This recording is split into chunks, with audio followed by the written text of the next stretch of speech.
Hi, how's it going? Today I'm going to do a cooking video with my Coleman 508 stove. And I usually try to I don't use this stove a whole lot. I usually use wood stoves, small wood stoves. But it's just times when you want to do something quick and not make a mess and not concerned about lighting the fire. Maybe it's too dry, maybe it's too wet. Maybe you don't want to deal with the smoke and the soot and stuff. So it's always a good choice. And today it's probably the last day. We're supposed to get a huge rainstorm now in the next few days, and there's been warnings out all morning, so this will be the last day outside for a while. This stove is pretty big. If you have this stove, you buy the stove, I recommend definitely having the case with it if you can buy it with the case. The case just comes off like that. And I just filled it up this morning, and I think the main drawback of these stoves now is the price of Coleman fuel. I bought a gallon. I'm in Canada. I'm in Newfoundland, Canada actually. I bought a gallon last night, and was Walmart was $27.99 plus tax, so that's almost $32. So that's like $8-9 a liter, which is crazy. And another store, Canadian Tire, had it for $31.99 plus tax a gallon. So it's just insane. I checked Walmart US this morning. It was $15 a gallon, which is still pretty expensive, but it's about half of what I paid for it. But thankfully, that would last me a long time, so I don't use it a whole lot anyway. So the first thing I do with them is unscrew the cap, check the fuel, seal it up really good. It has instructions on here. I just don't understand why people don't follow these instructions. Instructions say to twist the knob, pump it up 25 times.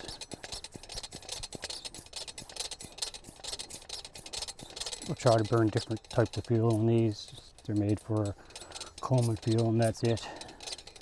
Not made for kerosene, alcohol, nothing like that. Diesel's not going to work. You can burn gasoline in it, but it's going to be a bit sootier. But I might try that eventually. So I don't know how long you're going to keep making this Coleman fuel. So then you want to light your lighter, turn it on high. Then you want to pump it 30 times.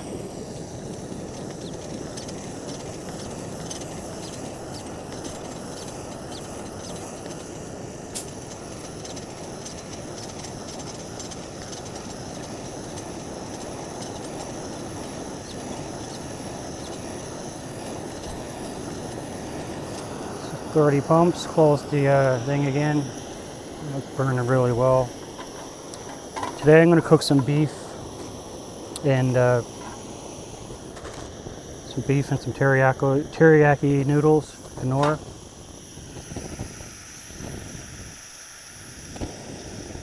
So I'm going to turn that down quite a bit.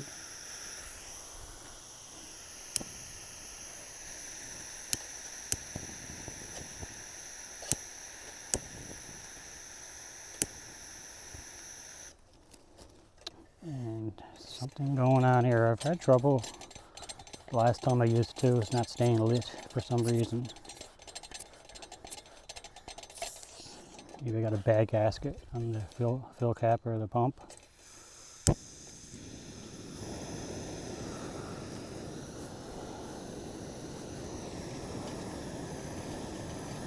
Yeah, it's like the last 2 times I've used it now, it's acted up a couple times, but seems pretty good there now. So I'm just going to turn that down. Maybe I should clean it. Maybe I should go through the whole stove someday. Maybe I'll make a video on that too. So here's my pan. This is a Dutch Army mess kit. This is just one. This comes in 2 pieces, one large, one small. This is the large one. Just going to add a little bit of oil to it. Not a whole lot. And I have some cut up beef, just steak strips, or steak just cut up in small pieces. I've got way too much there, but I'm going to use it anyway. Just put this on. Add a little bit of water to it. It's still a bit frozen.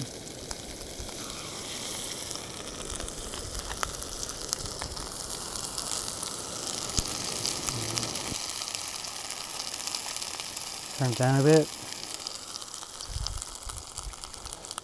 Should have took this out earlier, but I just took it out of the freezer about an hour ago. There's still some ice in it.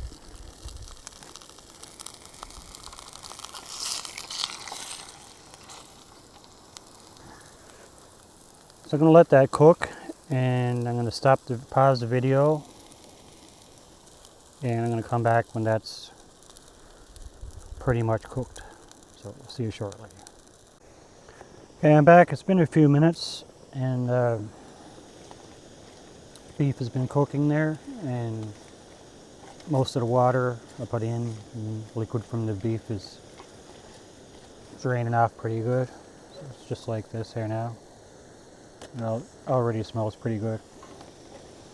So like I was saying about this stove, I just found this piece of wood on the beach, this little block, and it makes a perfect little base for it. This is probably my go-to stove for non-wood. I mean, you can fill this up and you're good for, if you want to go camping for a weekend or a few nights or whatever, you're probably good. You don't have to worry about taking any fuel, if any, because it's really efficient and it doesn't use much. And the case is what really goes, for me it's a necessity to have the case. And the stove simmers really, really well. Goes down to hardly anything, and so it's barely going there now. You can crank it way up. If you want to boil your kettle in a hurry, you can. So that's going really good. The drawback of the stove, of course, is that it's heavy. If you showed this to an ultralight backpacker, they'd probably have a stroke. But that's it, I guess. So that's cooked. And now it's time for the noodles. And the previous video I did the same thing, so it's just quinoa teriyaki noodles. These are delicious. Before I put them in, I'm going to add a little bit of salt and pepper. I'm sure these noodles have more than enough salt already, but it's going to add a dash. Yeah, these have 25% of your daily sodium requirement. These come in a container like that, and these are way better than like just the ramen noodles. These are really tasty. So I'm just going to dump these in. And I'm going to add a bit of water too, because you want to. A lot of people make these just with boiling water and stuff. These are microwavable, by the way, but I find I always use chicken, pork, beef with these. I find way better. So there's a little bit of water. And you want enough water to cook the noodles. If you put too much in, it's going to take longer. Because I like to cook it down and pretty much dry it out. Just going to turn it back up, stir these in.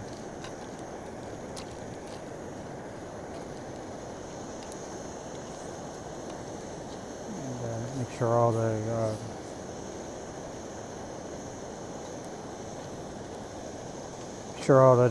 sauce and flavorings are mixed in well. And this smells really good already. So I got the heat turned up a little bit. Basically all you're doing now is cooking your noodles. And if you microwave these, it just calls for 2 minutes and let it stay in 3 minutes, so it's going to be pretty fast. It's definitely getting darker out now. It's only like 9:30, 10 o'clock in the morning. It's clouded over pretty good. There's definitely a lot of rain on the way. So I'm going to stir these. I'm going to turn it down a smidgen.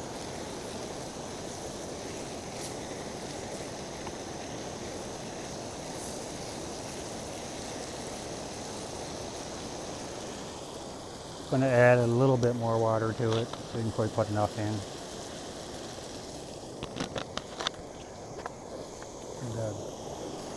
So this pan that I'm using, I think I mentioned it, it's a Dutch Army,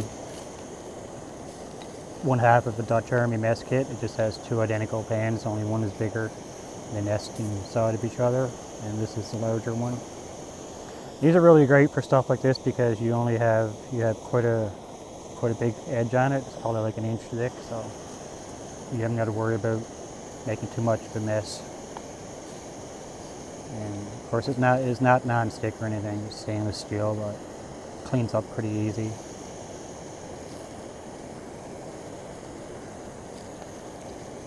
And yeah, this, if you had this a few times now, this is my favorite. You can get different flavors in this, but that's teriyaki is my favorite. And it's so simple, and it's a cheap meal to make too. And if you live in a warm area, you don't want to cook it right away, you can take your meat frozen, and after a few hours it thaws out. So, and you don't need to do anything with that. It's probably good for years.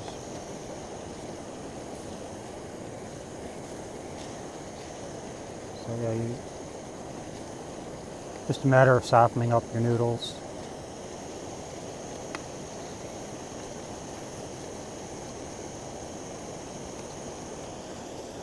So turn it down a bit. The stove has a really wide range of heat setting, or heat range for the stove.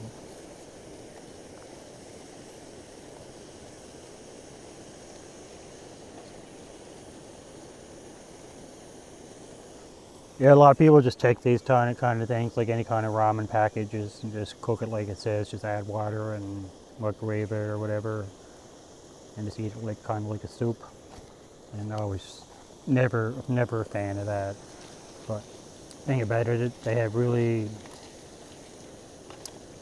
good flavoring.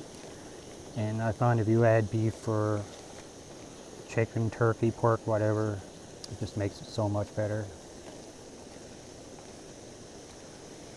It's definitely getting there now. And, it's bad I don't have a cover for this. It doesn't come with one. So I'm just going to turn it down.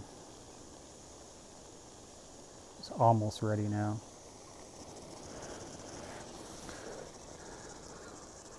So I'm just going to take, or waiting for that, just going to take a little stroll to show you the area that I'm in. And right in front of me here is just the ocean here, saltwater. I'm up on a bit of a bank. And about 2 or 3 miles away from my house. So just out in this field.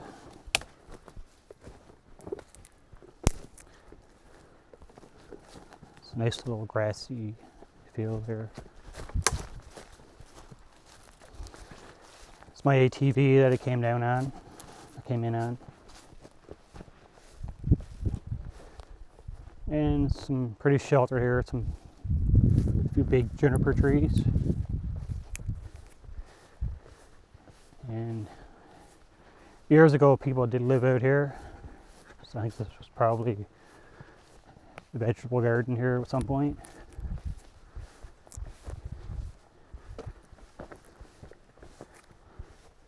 And up here is where I did my last video, right here. Just cooked right here.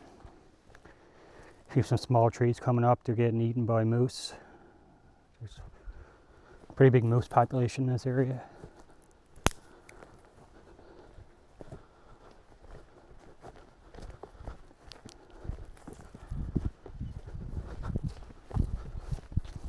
So it's a pretty nice area.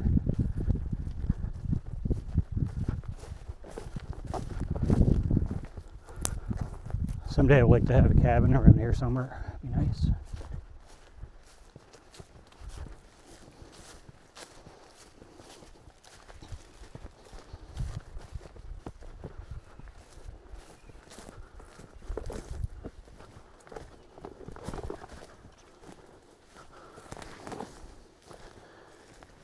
And I forgot to mention that down right here on the beach there's an old duck blind here that people would just use to shoot ducks in. So sit back down, turn this off.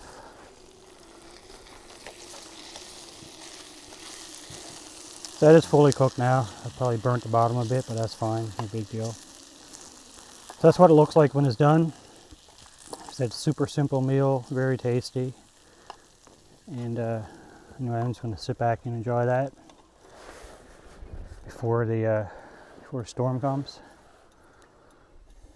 So when I'm done with these stoves, usually what I do is turn it off, and the flame is gone. I'll take the cap off and relieve the pressure. Just